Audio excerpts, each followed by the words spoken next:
Good afternoon, everyone. My name is Tiffany Montague, and I manage the relationship between Google and NASA. So on behalf of the NASA core team and the authors at Google team, I'd like to thank you for showing up today. We have the distinct honor of hosting Dr. Mike Griffin, the 11th NASA Administrator. Without further ado, Dr. Griffin. Thanks.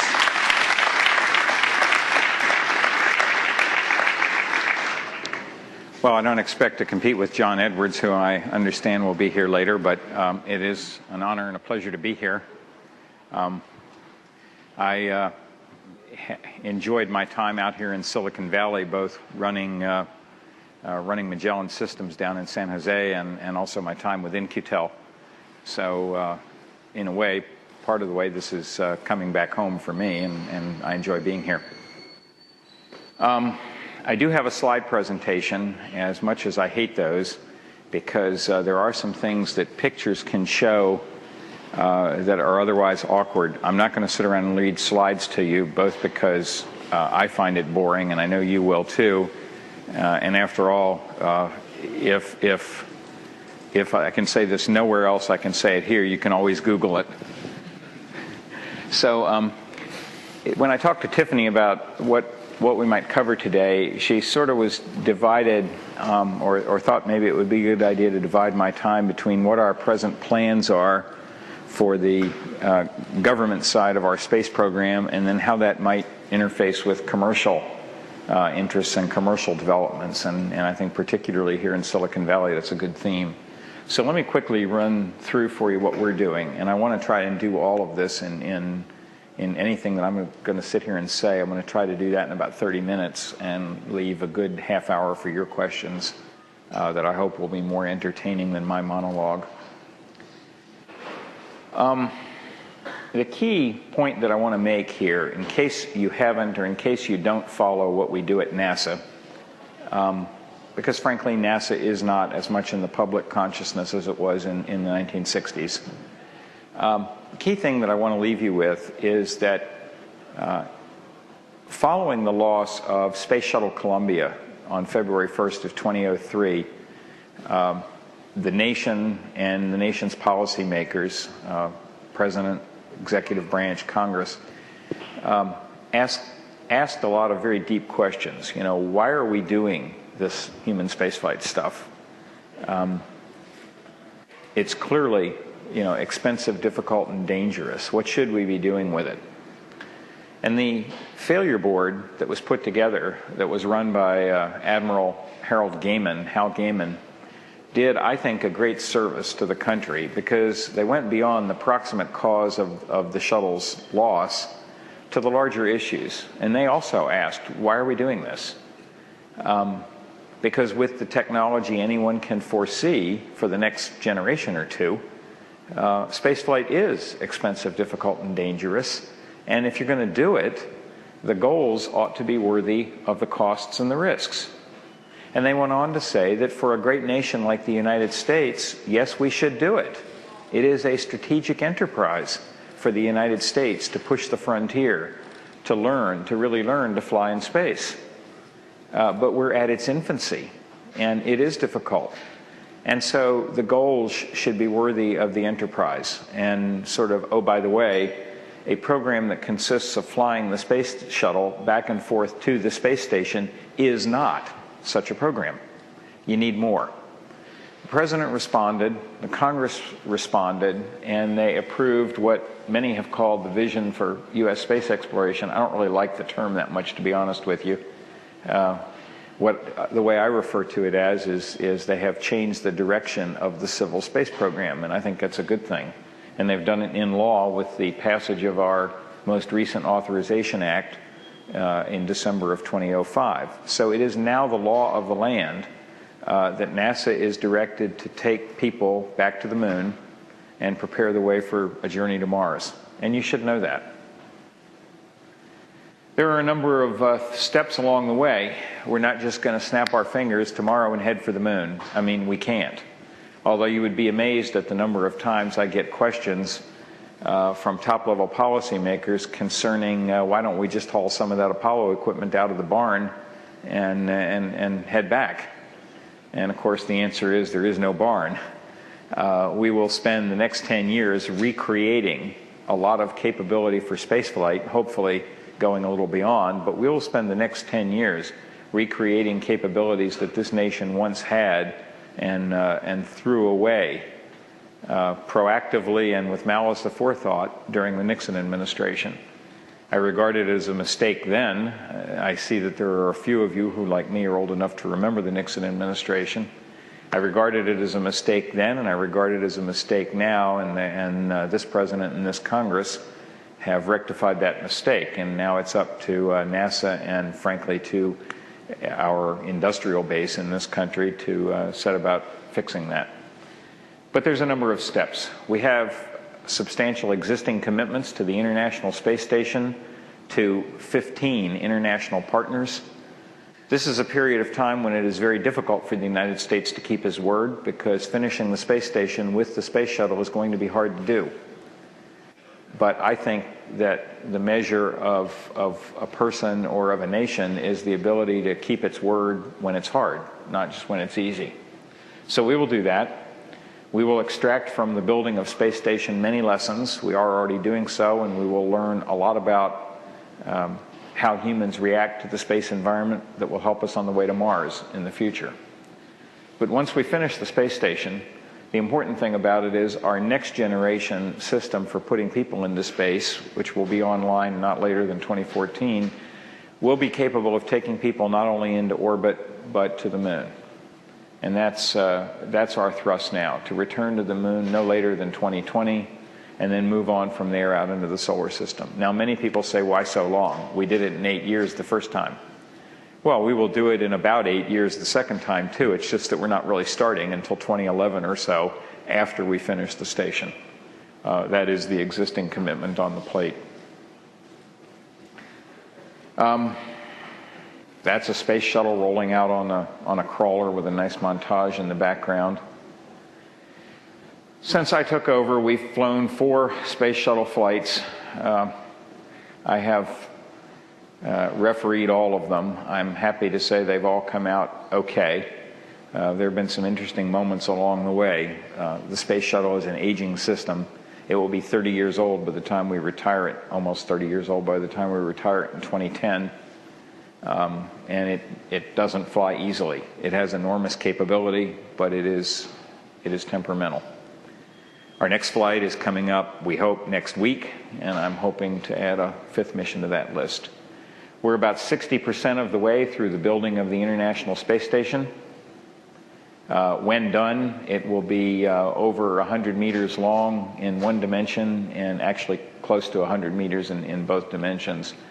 Suffice it to say, it's like a good-size ranch house rambler in its overall capacity. It's a serious machine. It's a place for human beings to learn how to live and work for long periods of time in space, and there's an awful lot we need to know. We can't go to Mars until we can conduct safely the following thought experiment. Think about taking a submarine and sealing a crew inside of it and telling them to go on a 3-year voyage, and they have to take everything they need for 3 years with them, and they can't come back. Once you start, you can't come back. When you're ready to do that, then we're ready to go to Mars. Now, we've been sailing submarines for 100 years, and we can't do that. So we have some things to learn. Space station and on the surface of the moon are the places where we're going to learn how to go further out.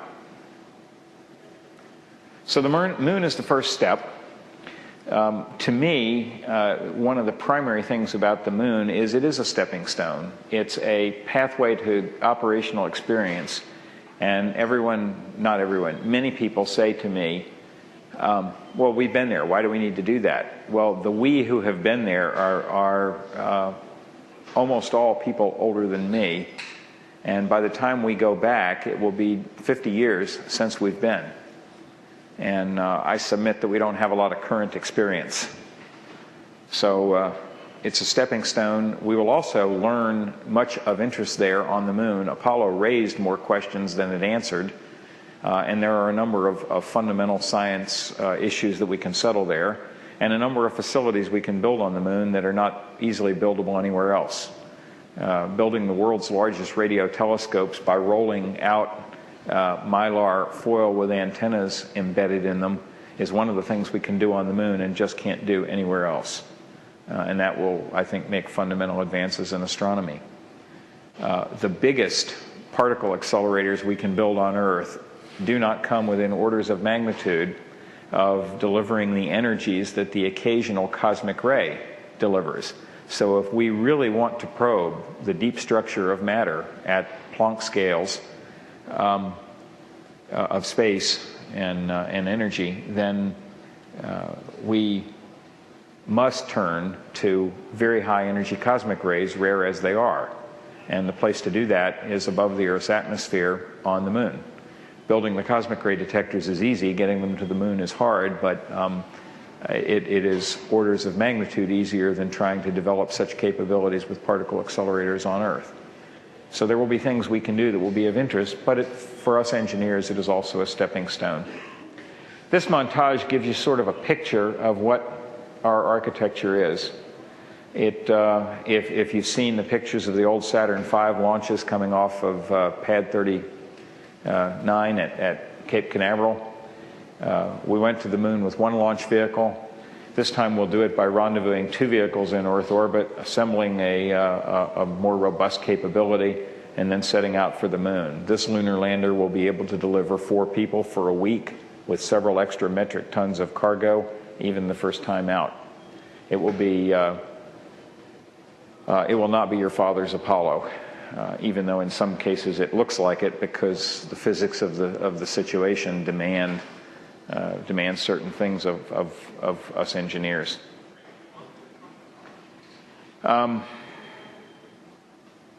This is the part where pictures are worth more than 1,000 words, and certainly worth more than 1,000 of my words, and this is the part where I'll let you Google it at your leisure. I don't know quite how I did that.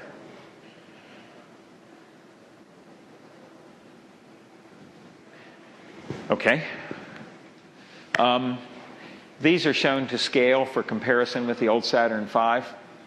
Note that we have divided now the architecture into crew and cargo lifters. On the left is, well, of course on the far left is today's space shuttle for scale. Then the Ares 1, which his primary purpose is to put people or maybe 20 metric tons of cargo in orbit, possibly to the space station. On a lunar mission, it will rendezvous with the cargo stage from Ares 5, and then they will set forth for the moon. This is the expanded view. In the space business, we're always reluctant to use the term exploded view. If it looks like a lot like Apollo, again, that's the physics of atmospheric entry, which pretty much with our present level of technology or anything we can foresee demands a blunt body for the atmospheric entry on the return home.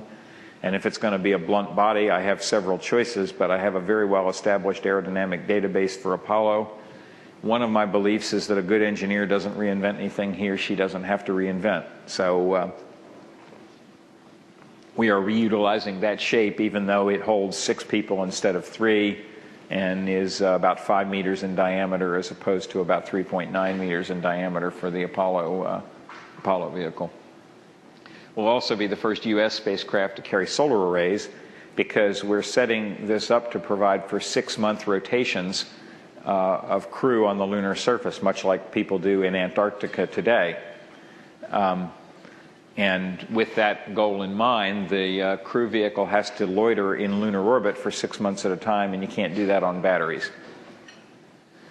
The lunar lander will be something like this. Don't fall in love with the cartoon, but it's a workable cartoon. Note the piloted part of it is quite small. The crew is only in it for a few hours. We're trying to leave as much room as we can for cargo. And of course, you need a lot of fuel to go down and up. This is a conceptual view of what a pressurized rover might be with a crew on the surface.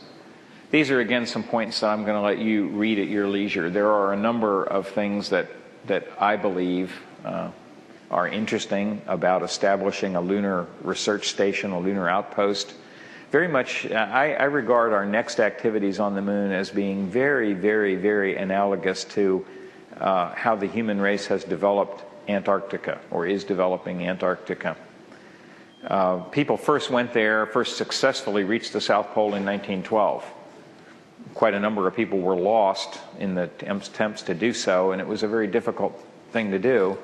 It was so difficult that once it was done, nobody did it again for more than 40 years. And when they went back, Norway was the first nation to reach the South Pole, but Norway wasn't the second. The United States and the then Soviet Union went back to the South Pole in the 50s, and after a few years, people started wintering over. A substantial multinational research base, or bases, exist in Antarctica, and there is even a South Pole station that the United States runs.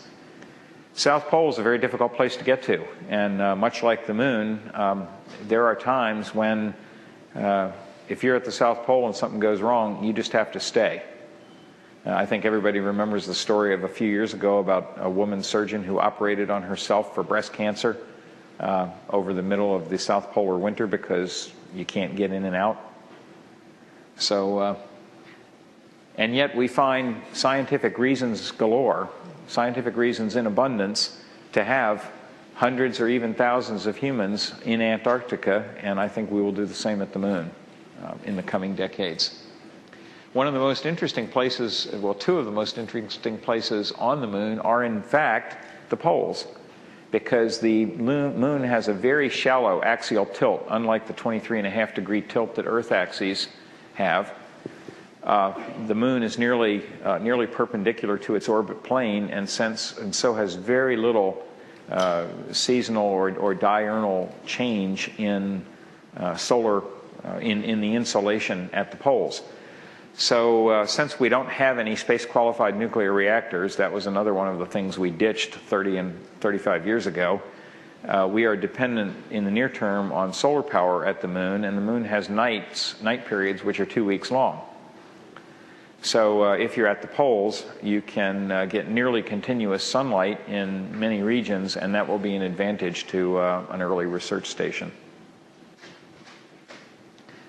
We've mapped the moon not as well as we need to and not as well as we will, but to some extent, and we've even identified a preliminary area that is particularly, we think, productive for an early base, because one of the things that's of interest about the moon is the possibility that there may be condensed volatiles in deep lunar craters.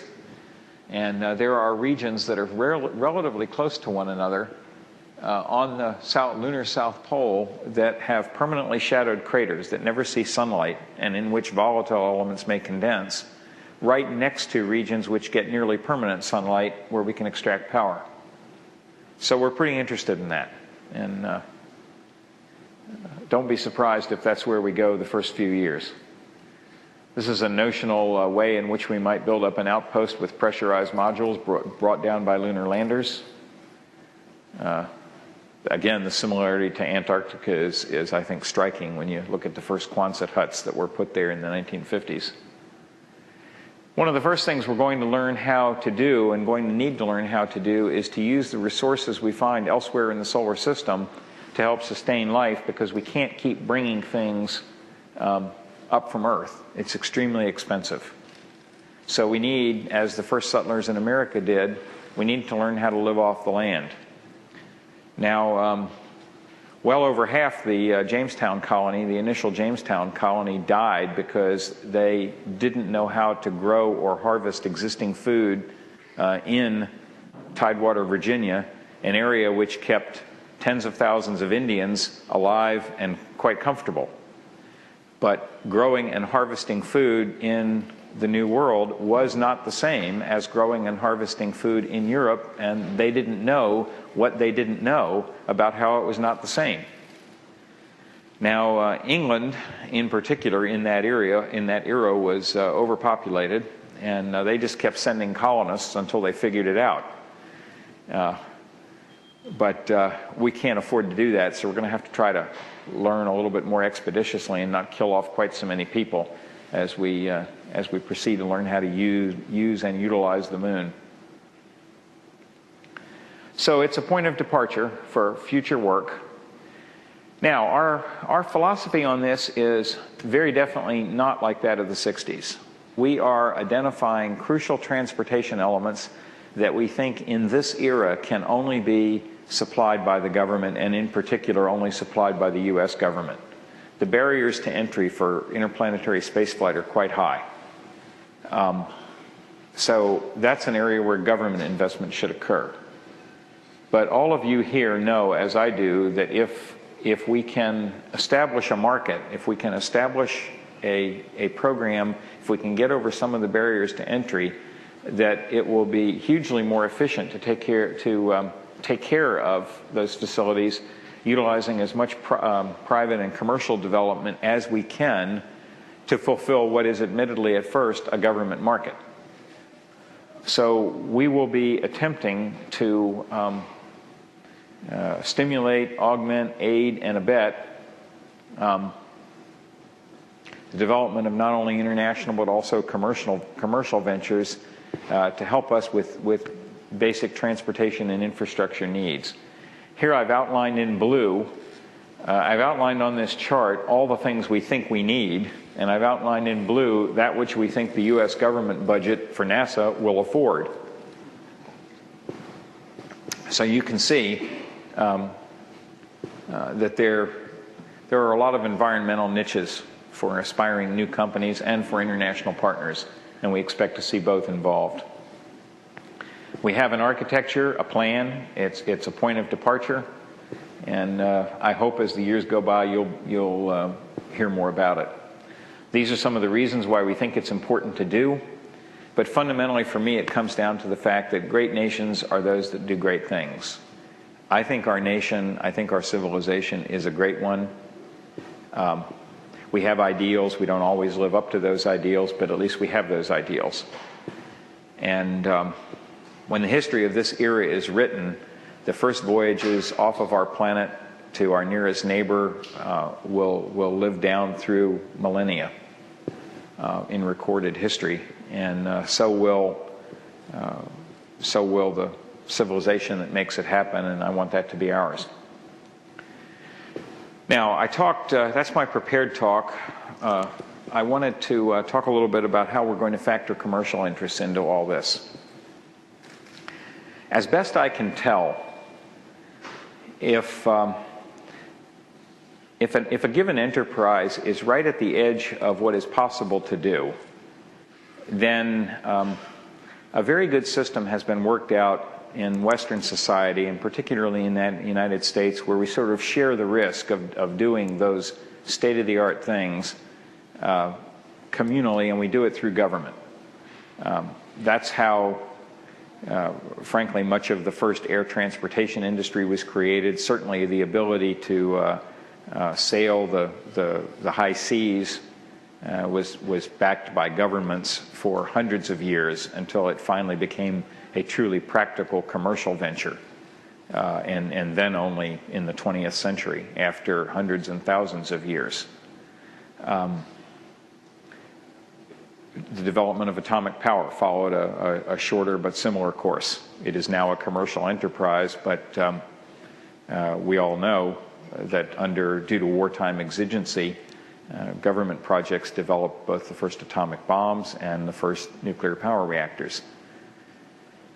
But when something becomes possible to do, when the art of doing it is understood, and I've studied this about as carefully as anyone I know, and certainly as carefully as I can, my assessment is that there's a factor of roughly 5, and I'll say from a range of 3 to a range of about 7 of efficiency difference between a commercial activity and a government activity. Meaning once you know how to do it, industry can, my assessment, do it something like a factor of 5 times better. And if you want to quibble with that, have at it. But it's to me, it's a number of that order. That means that it behooves us at NASA, because spaceflight is expensive, difficult, and dangerous, it behooves us to try to bring along, to stimulate, to augment commercial capability to the extent that we can. I've set aside $500 million over the term of my administration for purely commercial ventures led by SpaceX and rocket plane Kistler, to develop basic transportation to low Earth orbit on commercial terms, meaning buying a ticket from an airline as opposed to buying the airplane. And there's a fundamental difference there. The government runs aviation services. Okay, I have flown many flights on military air or FAA aircraft. Government air transportation is, surprise, not as efficient as flying on United or flying on American or flying on Delta. And so most of the time when the government sends me somewhere, I buy a commercial ticket. If the destination is difficult to reach or other exigencies apply, then I may take government transportation, but not usually. That's the philosophy that I want to see transferred to spaceflight. And so we are setting money aside as seed capital for the developers of such capability. Now that's a couple of steps at least below the capability to go to the moon and back, which is where I want to concentrate the government efforts. Also, once we have space station developed, we have at NASA, for the very first time ever, a known and stable market for logistics and resupply of both crew and cargo that will exist for years and that is measured in the several tens of metric tons per year of logistics requirements. That's a market that the government has never put out there before for industry to service. And so my baseline approach in our budget for the next 5 or so years is that if commercial industry can do it, they will be the suppliers of choice for space station logistics. By that means, I hope to attract, or I hope the companies who are doing this can attract appropriate private investment and then turn around and furnish service to us at, of course, they will want to do it for whatever price the market can bear. They will have to do it for less than my cost of doing it, or it would make no sense for me to spend taxpayer money buying it from them. But presumably doing it cheaper than the government can do it ought not to be that difficult. That's the plan. So in the NASA of tomorrow, look to see opportunities and places where we have put a market out there for commercial enterprise. In the near years, it will be servicing the space station market. In the out years, I hope it will be things like building and operating a fuel depot on Earth orbit so that we can launch more expensive valuable cargo on the Ares 5 heavy lifter, but then we can refuel it in orbit and carry more to the moon or carry more to Mars. Things like that. How about power? Other things.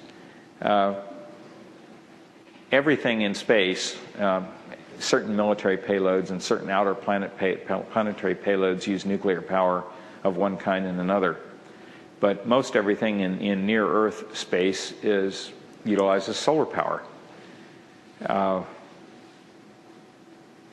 I wonder if it's possible for a commercial venture to put up a power station in low Earth orbit where others can dock and recharge fuel cells.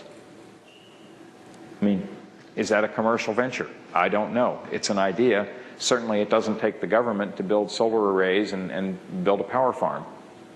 And there are many other possibilities. So we're looking for that in the future using a sustained program of government-driven exploration beyond low Earth orbit to provide a market for state-of-the-art commercial ventures in this enterprise. And that's what I would like to see. My personal belief is that, well, let's just look back.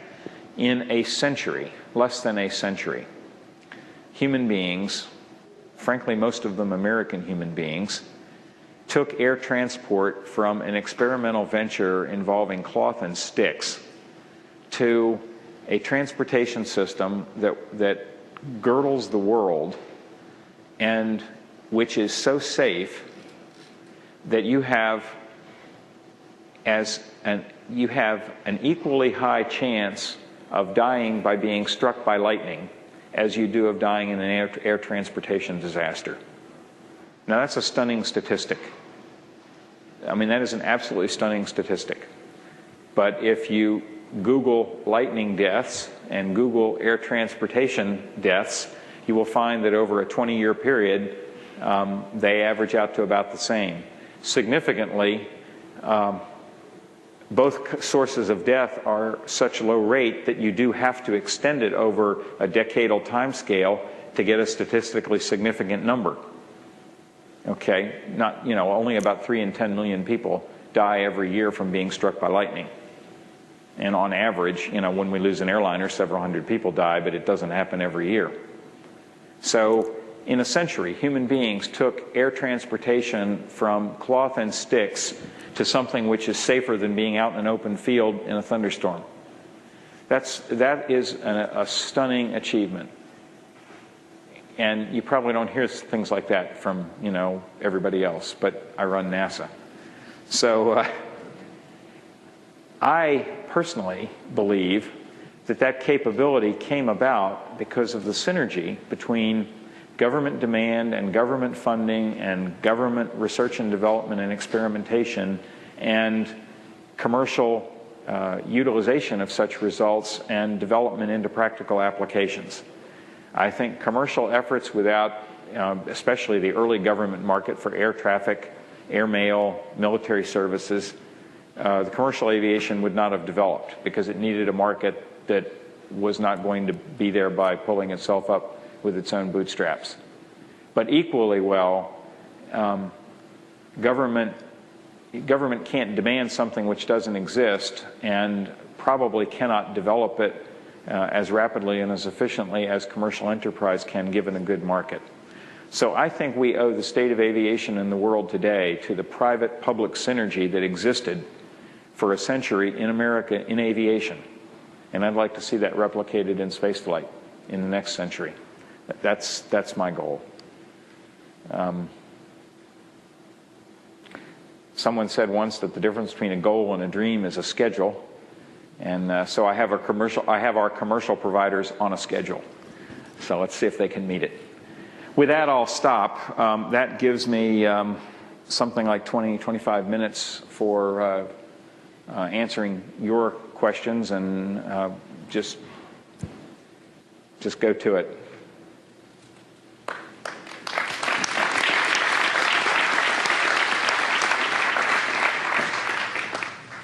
Hi, I have 2 questions, and you can choose to answer these in whatever depth you like. The first is, historically, big space programs since Apollo have suffered from lackluster funding after the sort of big bang in the beginning. Well, if you give people a lackluster program, you're going to have lackluster funding. Yeah, and so Shuttle and ISS kind of ended up like we didn't want them because of the politics and the funding that went into it. And I wonder, how do you ensure that this new initiative is not going to suffer a similar fate? And the second question is, how do you foster effective commercial competition and enterprise in the space industry, both in the United States and internationally, when currently the U.S. government treats space technology as a munition and has a lot of barriers to entry for a lot of companies and also competition? Let me take the second one first, but I'll answer both. I would like to see our space companies competing internationally. Not because I don't want them to win, I do, all right? I'm an American and I believe in this country, faults and all, and I want our companies to be the best in the world. But they won't be the best in the world if they're running in a Special Olympics, okay? They have to run the full field Olympics. And when we wall them off from competition because American aerospace products are regarded as munitions, I think we are purchasing short-term security, and we are. In the short term, we are purchasing security at the expense of long-term security because we are creating our own competitors and we are ensuring that they will be better than we are. So I think that this is a policy mistake, and I have said so in numerous venues, and but NASA is not in charge. In this particular case, the Congress, as in all cases under our Constitution, the Congress is ultimately in charge. If people wish to see those policies changed, they have to write their congressman. With regard to the first question, look, again, under our Constitution, the budget starts over every year. No Congress under our Constitution can bind a subsequent Congress. No president can bind a subsequent president. This is an artifact of our system of government put in place by the framers of the Constitution explicitly to prevent tyranny and explicitly to ensure that unless most people wanted to do something, it wouldn't be done. So far, for 49 years, 48 years, people have elected to have a NASA. I predict that people will elect to continue to have a NASA. If you're going to have a NASA, meaning a government civil space program, you got to decide what you want it to do. I think the only purpose of government technology programs is to operate on and to push back the frontier in whatever area they work, whether it's National Institute of Health or Department of Energy with particle physics or NASA with spaceflight. Government enterprises exist and should exist to define, to push back, and to operate on the frontier. If that view continues to hold sway as it does right now, then we'll be in good shape. If it doesn't, then I fear for our country. Yes, sir. Dr. Griffin, what are NASA's... It's just Mike. It's okay. What are NASA's view on space elevator development? On what? Space elevator development. Space elevator development. I'm sorry. NASA doesn't have a view on space elevator development. I have a view on space elevator development. The space elevator is a really neat concept, which I predict one day we will learn how to build. We know at the very small level how to make materials with the required tensile strength. So it's basically an engineering challenge to be able to develop on a large scale materials that on a macro scale can take advantage of the strength of materials capabilities that are inherent in materials we can make in very small quantities. We don't know how to do that yet. When we know how to do it, the price of a ride to orbit will go down to the cost of the electricity, which in today's dollars is about, $15, $20 per pound. So I believe that such a thing will one day be built. But we are a long way. I mean, my guess would be decades, a number of decades, not centuries, but quite a number of decades is my best guess away from having not the materials science, but the materials engineering science of, how to build these things in chunks long enough to be useful. But that's also a matter of investment, so you don't feel like committing more money than like a very small amount NASA commits now for development? Well, there are so many steps between where we are and where we need to be, and NASA's current plate is so full. This is not a technology investment for NASA. Other people are going to have to want light, strong materials also. And this is an area where I think probably the commercial market sector is the place to push on that. Thank you. Yes. I have two questions. You can choose to answer either one or both. The first one, you use the analogy of Antarctica for exploration of the moon and America's exploration. I do. It's one of the useful analogs. Right. And just like that, there's still controversy about the exploration of Antarctica. Some countries belong to a multinational agreement that helps them keep it from being dominated by any one country, but not all countries do. Now we have the United States going back to the moon. We have the Chinese who have announced that they want to go there, and the Indians as well. Are we pursuing something that would take care of that situation for the moon, like we are trying to do with Antarctica? Because some countries have laid claim to it. The second question is, the original Apollo program in 6 landings on the moon managed to get one trained geologist up there, Harrison Schmitt. Do we have plans to try and actually get scientists onto the moon as quickly as possible? Well, scientists and engineers, because there's engineering development too. Yes, the early Apollo astronauts were for the most part pilots, and in fact, by the time Jack Schmitt landed, he was a pilot too, and a pretty good one. Jack's a personal friend of mine and heads my advisory council. So there's a difference between what you do in the earliest exploratory ventures and what you do in the steady state. Our lunar module that we're designing for the next go at it will carry 4 people, and obviously at least 2 of those can be scientists, and given the, the state-of-the-art in automation, it wouldn't surprise me if 3 of the 4 of them could be scientists and engineers. With regard to proprietorship or ownership of space assets, I can't really comment on that, not because of policy considerations, but just out of ignorance. The legal status of extraterrestrial assets is not really clear. It needs to be clarified, and for the same reasons as does the seabed and Antarctica. So I'm not going to go where I'm so ignorant.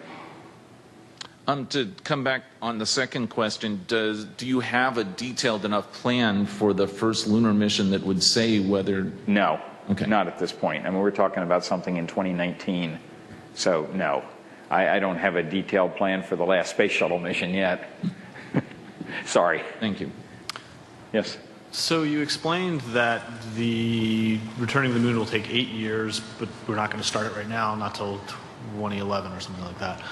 Can you explain why it's going to take 8 years when we did it in 8 years with 60s technology, with no space station, and with no 4 extra years of thinking about it before really starting? Well, sure. First of all, the space station is not involved with going to the moon. It's not in the same orbit that we would need to use to go to the moon. It's not helpful. It, at this point, represents a current commitment which we must finish before we have enough budget to go to the moon again, and that gets to the point of your question. During the Apollo era, we didn't have existing commitments, and secondly, we spent a ton of money in a short period of time, for about 5 years, to bring into being, in parallel, capabilities that we are redeveloping in series today. It isn't the technology level.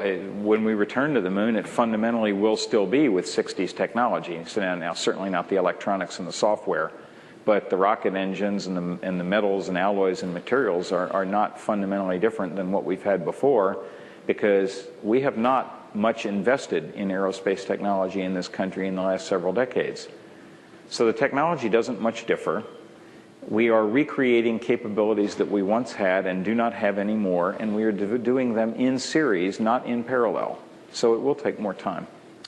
So the basic answer is that there's some technological advancement which should make it easier, but mostly in software and stuff like that, and the smaller budget is a primary reason why that offsets. Right, exactly. And let me be clear, smaller budget peaks. I not too long ago wrote a fairly carefully analyzed paper for Aviation Week in Space Technology. It's available online. And I pointed out that many people in the space business believe there is an Apollo myth, that we had like a lot more money during the Apollo years than we have today. And if you average over a decadal span or a 15-year span, and the entire early U.S. human spaceflight program was a 15-year program, starting with Mercury and going to the last Apollo flight. If you average over either a decade or a 15-year span, we get as much money today as they did then. But the ability to do systems in parallel depends on getting a high peak funding. So there was a very high Apollo peak for about 4 or 5 years, followed by a huge trough. Now today we don't have huge peaks and we haven't had huge troughs, and that's good. Not having troughs is good. But averaged over a decade in real dollars, we get the same amount of money today. And so averaged over a decade or 12 or 15 years, we can do what was done during Apollo. But we can't do it quickly. Okay? I also have a second question, but I'm going to go to the back of the line. Okay. Over here. So with this model of the government sponsoring a bunch of markets which private companies can then invest in, do you see the uncertainties of future funding discouraging companies from investing a lot of their own money in a market which might not exist due to budget cuts? I mean, sure. One of the things that I think the U.S. government space policy community, meaning those in the government who are interested and involved in or have professional responsibilities in space policy, one of the things I think we owe the industrial base, everybody from venture financiers to the people like you who are going to sign up to work for companies, one of the things we owe the industrial base is a stable plan, a stable program. It's not so much the amount of the money. We've got $16.5 billion in NASA this year. The ability to have companies invest depends less on the size, the total size of the market, than it does on knowing that what the market at whatever size is going to be there. That they need to know that the government is going to continue to allocate such and such an amount of money for human space flight, for the development of the frontier, the space frontier, and that we're going to stay approximately on the plan we're on. And if that kind of stability can be offered, and you as members of our industrial base in this nation should be clamoring of your nation's policy leadership to provide that kind of stability. You know, the space program has suffered since Apollo from a lack of a clear vision. Again, nowhere was that brought out more clearly than in the report of the Columbia Accident Investigation Board. And so ensuring that kind of policy stability is the key first step to getting people to invest. So you've raised the central question for government space policy. Thank you. Yes, on the right. So aerospace is a fundamentally fascinating area because it's such a constrained problem set. Every flight vehicle, you have to take into account a dozen factors because of manned presence. I wish it were only a dozen. You have no idea. So one of the questions I have, I'm going to go out on a limb, is to say there's just a ton of effort you can put into complex system development, like a Earth to Lunar kind of a mission. But a lot of it is constrained because of energy and power systems. Yeah. So I would argue that if you took the amount of money and manned effort that you put into creating a specialized bus, if you will, to get us there, and a specialized bus to get us back up and out of the gravity well, you could do better building a nuclear reactor, for example, that you could glue onto a more standard bus or a submarine that you could get back and forth, and you could apply it to a lot more situations. Look, I'm one of the primary advocates for nuclear space propulsion, and it will represent a step change in capability. But I advocate those things for the same reasons that you do, is that fundamentally I'm an engineer. And if you read my bio, that's probably pretty obvious. But in the real world, engineering is only one of the issues. It's not the issue. There needs to be a demand pull, not just a technology push. There won't be a program if I or someone at my level stands up and says, I'll tell you what, let's just put off doing anything until we can develop the best tools that we know, and then I promise you it's going to be really good in about 15 years. People will yawn. I may have to wake them up to provide the announcement that that will be our plan, and then they will go back to sleep. So do you think the demand pull for the nuclear power could be met by commercial development? I certainly think the reactor could be provided commercially. The demand pull will be a government demand for power on the lunar surface or more efficient transport of goods. Okay? Once it is established, as I say, that for a long period of time, that we have a stable program that we are going to develop and sustain an outpost on the moon, and then we are going to go to Mars, then rewards will accrue to the company which invests in doing that more efficiently. But no one will invest if they don't understand that by the time they finish, a decadal development span, the market will still be there. Okay, so the demand pull is going to have to be supplied by the government, and it needs to be stable from a policymaker's perspective. I wish that we lived in a world that was governed by a rational exercise. Let me sit down and redevelop, and by the way, not develop, redevelop. I mean, the nation once owned a 900-second ISP nuclear rocket engine perfectly capable of taking us to Mars. We threw it away. So I wish we lived in a kind of rational world where we can say, let's redevelop that thing before we do anything else because it is so much more efficient. We don't live in that world. Thanks. Hi, yeah, I was wondering, you mentioned, well, the slides briefly showed, reusable rockets for getting payload up into orbit, et cetera.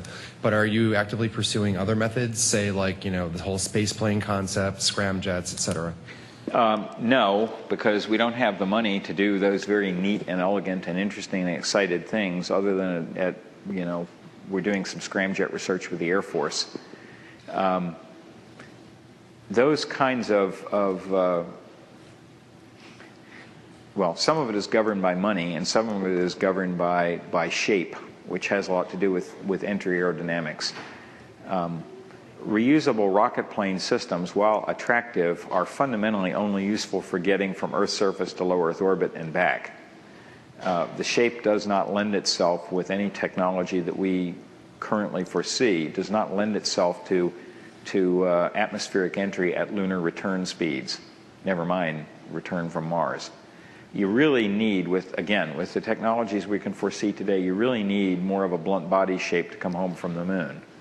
Now, if in a well-ordered world, I would develop separate systems to go from Earth orbit to the moon and back, as from Earth's surface to low Earth orbit. But I don't live in a well-ordered world. I live in a world where I will get to develop one vehicle if I'm lucky. So that one has to be capable of getting to and from the moon and later to and from Mars.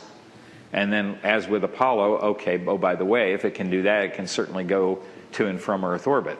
Now, it's over-designed by a lot to go to and from Earth orbit, but if you only got one, I'm sure you see my point. Right, great, thank you. Yep. This is actually a more personal question because I did read your bio. I noticed that you have 4 master's degrees after your original doctorate period. I think it was 5, actually. But the one I read said you're working on your 8th degree. So I was, but I'm not anymore. I'm too busy. Well, that's actually sort of the point of my question, actually two-parter. How did you do time management to be getting that many extra degrees while also working full-time and the like? And why did you feel you actually needed degrees in those subjects as opposed to picking it up as you went or just taking classes? Those are good questions. I'll answer the second one first. I lack the internal self-discipline to just prioritize my time to take a random class that is not toward a goal or to just pick up a book and read it. Okay? Because there are always a lot of things to do. There's a business trip to be taken or, whatever that gets in the way.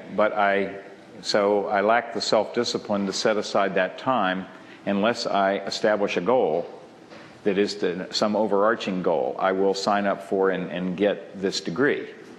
Having then put myself on the line, I now will do what I have to do to achieve my goal because I'm possibly the most goal-oriented person you will ever meet, even here in Silicon Valley. All right? So having established the goal, I will reach it, but I'll never start if I don't establish the goal. So that's why I did it in a more formal way. How did I find the time? It's a combination of factors.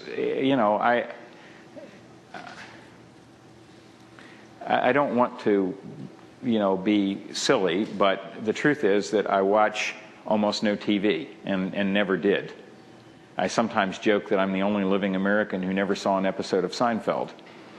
That's literally the truth. Sometimes I will watch an important golf tournament or I will watch an old movie. I'm addicted to old movies, but I don't watch much else. And the TV guide in our house will lay open all week to the Sunday page. So I prioritized my time differently than many people.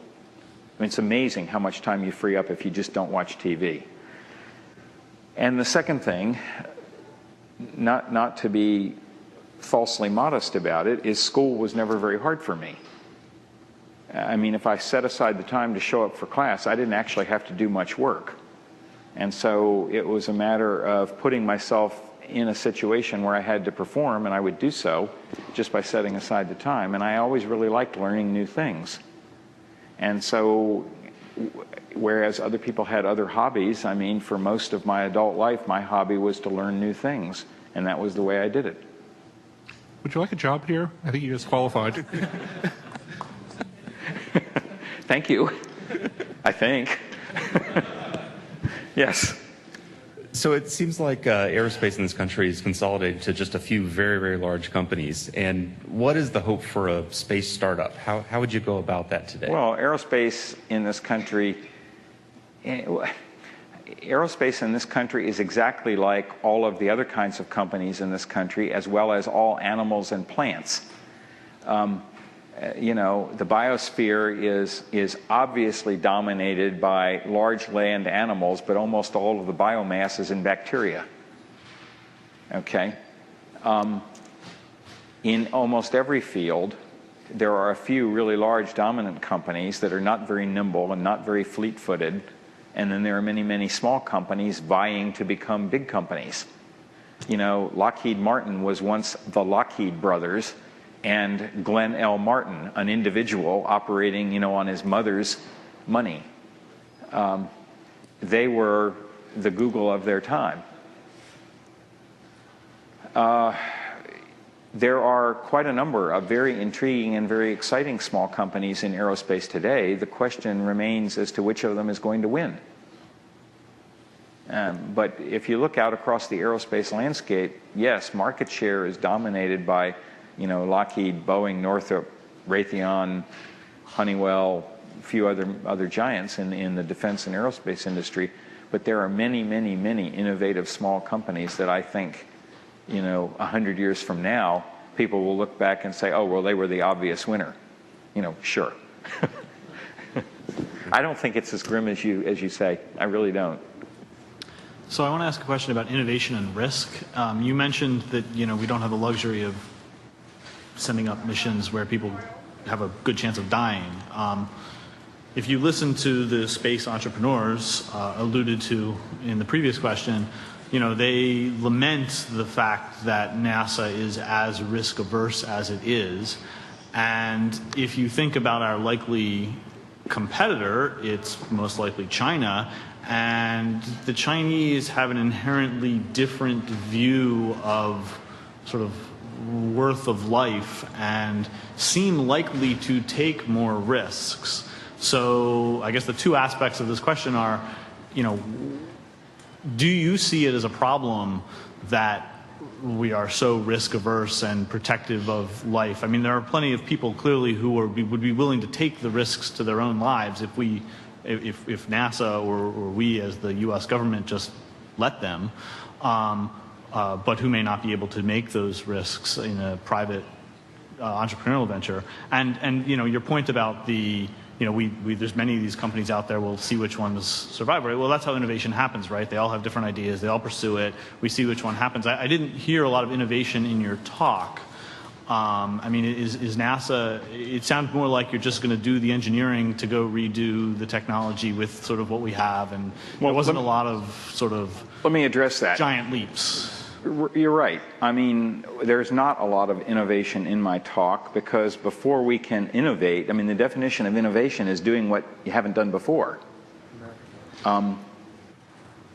We gave away, we're not starting from the base where we were at the end of Apollo, where something beyond Apollo would be innovation. We're starting well back from that. So by definition, nothing I can do to recreate basic capabilities, basic infrastructure, can be innovative. I can do certain things in a more innovative way. Software and electronics will be nothing like it was during the Apollo years. But it would be, it's like when you have, well, you may not be old enough, but you remember, I don't know, you may or may not remember the Loma Prieta earthquake out here in '89. So then for the next 15 years, there was a massive, 10 years, a massive rebuilding campaign to rebuild highway infrastructure. It wasn't innovative. They were rebuilding capability that was destroyed. And that's the situation we're in on the government side. Now, in parallel, I could rebuild capability and I could invest in new and innovative things, but in parallel implies being given more money than is currently being allocated to NASA, and that's not available. So there's that. Now, with regard to being risk averse, yes, I am appalled personally by this nation's general policy toward risk aversion. It is tragic when we lose a space shuttle, but it shouldn't be regarded as a national tragedy. It should not. It should be regarded as the loss, tragic loss, of a state-of-the-art experimental machine. But that's not how we look at things today, and that's a pendulum that swings back and forth. Do you see it swinging towards, especially with all these space entrepreneurship? I hope so. More acceptance of risk? I do, and I hope that I am correct in that view. Thanks. And that needs to be really kind of the last question, because we're at the end of the hour, I was told. I'm sorry, one more, and then that's it. Okay, I just wanted to compare the average American taxpayer pays, I don't know exactly, but something like $35 a year for NASA. It's about $55 a year for NASA. The average American taxpayer bill is about $8,000 a year for all of your taxes, and the NASA share of that is about $55 a year. So that's what it costs for me to take my wife to Spider-Man 3 and pay for a... Right, I know. And so, another way to look at it is 15 cents a day.